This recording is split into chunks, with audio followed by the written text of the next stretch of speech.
Hello everyone, welcome to your channel in Rational English Classes। आप लोगों का बहुत बहुत स्वागत है रेशनल इंग्लिश क्लासेस में। आज हम लोग चर्चा करेंगे फ्यूचर इंडेफिनिट या फिर सिंपल फ्यूचर टेंस के बारे में चर्चा करेंगे हम लोग। इसका क्या पहचान है, इसे कैसे बनाया जाता है, साथ ही साथ हम चर्चा करेंगे हम लोग किसके बारे में, विल का कितना अर्थ होता है, उसका कितना प्रयोग होता है, इसके बारे में हम चर्चा करेंगे। इसलिए आप लोग वीडियो को अंत तक देखें ताकि आपको क्लियर कंसेप्ट समझ में आ जाए। चले हम लोग शुरू करते हैं फ्यूचर इंडेफिनिट टेंस या सिंपल फ्यूचर टेंस।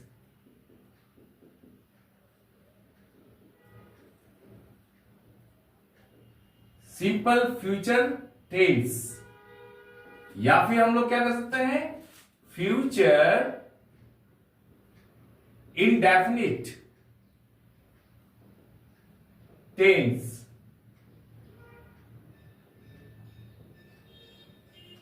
अब प्रश्न ये उठता है कि सिंपल फ्यूचर टेंस या फिर फ्यूचर इंडेफिनिट टेंस किसे कहते हैं। तो हम लोग अंग्रेजी में बोल सकते हैं the action which will be done simply और in ordinary manner in future time is called simple future tense और future indefinite tense। हम लोग हिंदी में कह सकते हैं वह काम जो भविष्य काल में मामूली तौर पर अथवा साधारण रूप से किया जाए उसे हम लोग फ्यूचर इंडेफिनिट टेंस या फिर सिंपल फ्यूचर टेंस का सेंटेंस कहेंगे। That's all. अब हम लोग ये पढ़ेंगे इसका क्या पहचान है। तो जिस हिंदी सेंटेंस के अंत में गा गे गी हो उसे हम सिंपल फ्यूचर टेंस या फ्यूचर इंडेफिनिट टेंस का सेंटेंस कहेंगे। इसका क्या नियम है, इसका नियम है subject plus shall oblique will plus verb one.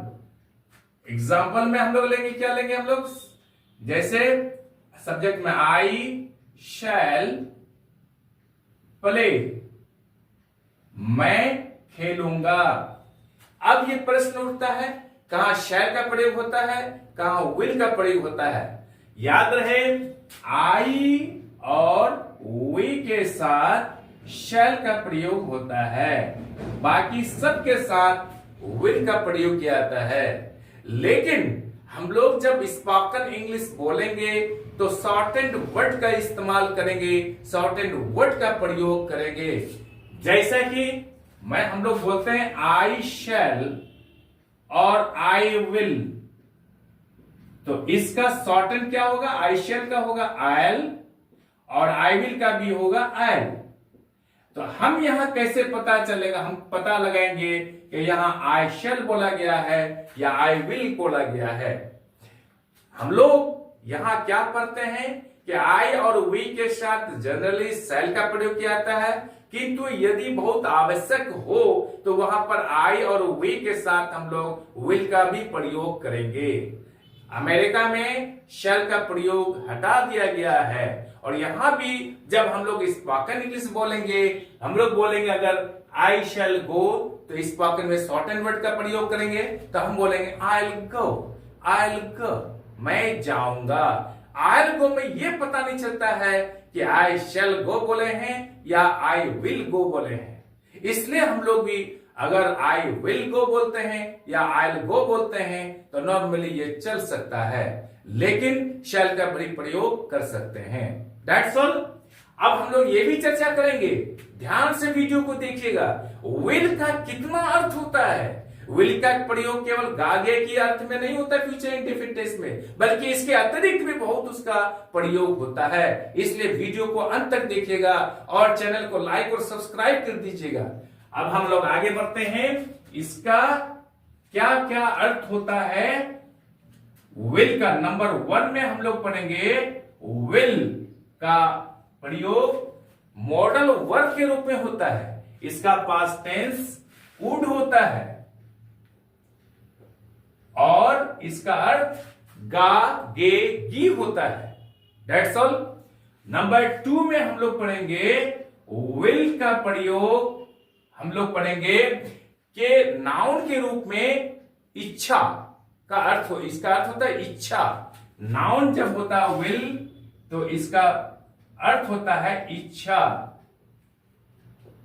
इसका एग्जांपल लेते हैं हम लोग, जैसे विल पावर, इच्छा शक्ति, दैट्स ऑल। अब तीसरा अर्थ हम लोग पढ़ेंगे। तीसरा अर्थ विल का क्या होता है हम लोग पढ़ेंगे वर्ब में। वर्ब में विल का प्रयोग होता है, उसका अर्थ होता है विल का कि इच्छा करना। वर्ब के रूप में होता है इच्छा करना। अब उसको हम लोग सेंटेंस के रूप में यूज करते हैं क्या?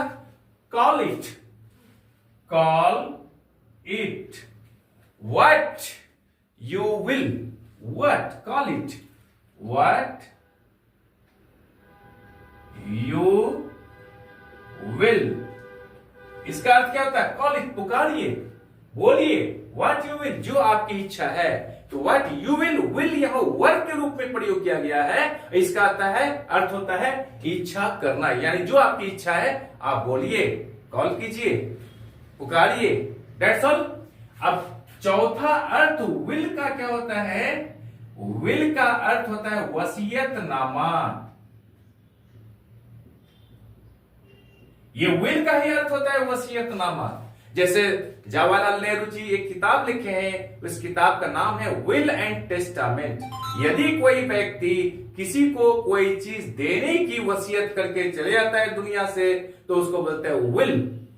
विल का अर्थ क्या होता है? वसीयतनामा। और नंबर 5वां में क्या होता है? Will, at will. हम लोग लगते हैं एट विल। एट विल का क्या अर्थ होता है? इच्छा अनुसार, जब चाहे तब। इच्छा अनुसार, जब चाहे तब। इसका इंग्लिश में यूज करते हैं सेंटेंस के रूप में come and go, at will.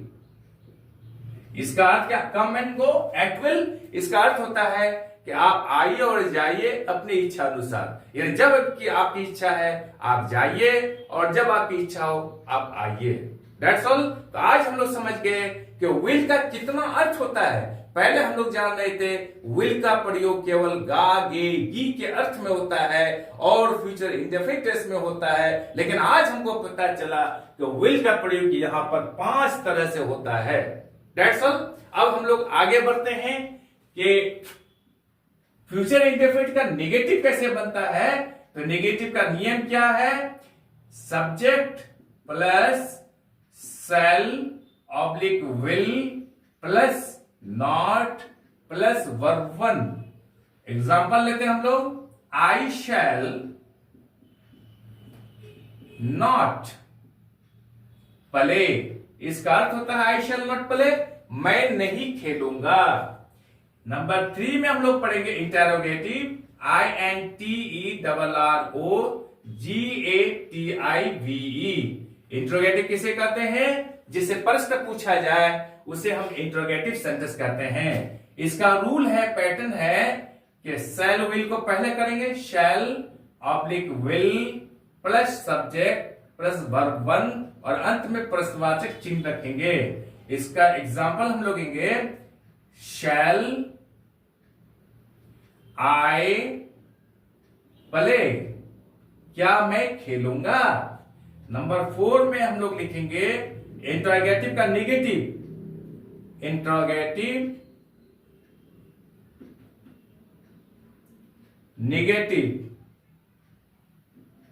जब प्रश्नवाचक सेंटेंस का नेगेटिव बनाया जाए तो उसको हम इंट्रोगेटिव नेगेटिव कहते हैं। इसका नियम है shall oblique will plus subject plus not plus verb 1, अंत में प्रश्नवाचक चिन्ह देंगे। इसका एग्जांपल पढ़ेंगे, विल यू नॉट प्ले। इसका अर्थ होता है विल यू नॉट प्ले, क्या तुम नहीं खेलोगे। इसका शॉर्टन में इस तरह से लिखता है, नॉट को और विल को यहां जोड़ देते हैं, ऑन्ट यू प्ले, क्या तुम नहीं खेलोगे। नंबर 5 में हम लोग पढ़ेंगे, क्या पढ़ेंगे हम लोग? WH questions. WH क्वेश्चंस किसे कहते हैं? जब कोई क्वेश्चन WH के द्वारा किया जाता है, अर्थात what, will, why, where, why इत्यादि के द्वारा किया जाता है, उसे हम लोग WH क्वेश्चंस कहते हैं। नंबर 5 में हम लोग क्या लिखते हैं? WH questions.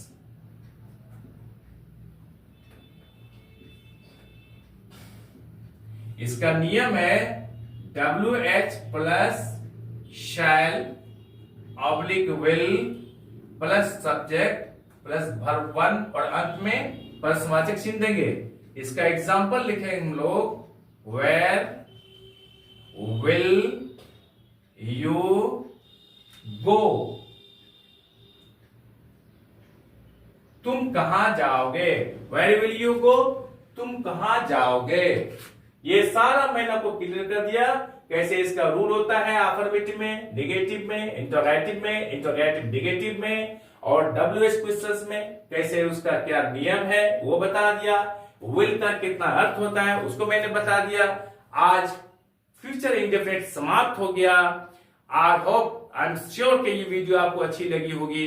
आप चैनल को लाइक और सब्सक्राइब कर दीजिए और बगल वाले बेल आइकन को दबा दीजिए ताकि हर आने वाला वीडियोस का नोटिफिकेशन आपको मिलता रहे।